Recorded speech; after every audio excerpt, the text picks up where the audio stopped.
आणि यानंतर बातमी राजकीय वर्तुळातून आहे। सांगलीमध्ये बोलत असताना जयंत पाटलांनी एक महत्त्वाचं विधान केलंय। राजकारणात निष्ठा सगळ्यात महत्त्वाची असते, निष्ठा सोडली तर आम्ही सकाळी निर्णय घेऊ शकतो असं मिश्किल वक्तव्य शरद पवार गटाचे नेते जयंत पाटील यांनी केलंय। सत्ता आणि पद कायमची नसतात, परिस्थिती बदलत असते, मात्र कार्यकर्त्यांनी ठाम राहावं असं आवाहन सुद्धा केलंय।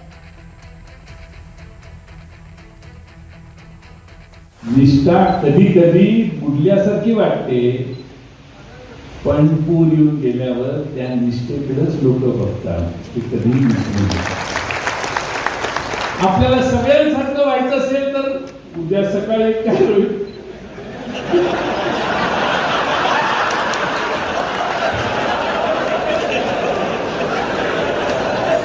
आम्ही 10 आमदार आहे, 8 खासदार आहे, पण आधी काय सबस्टन्स आहे की नाही तुमचं?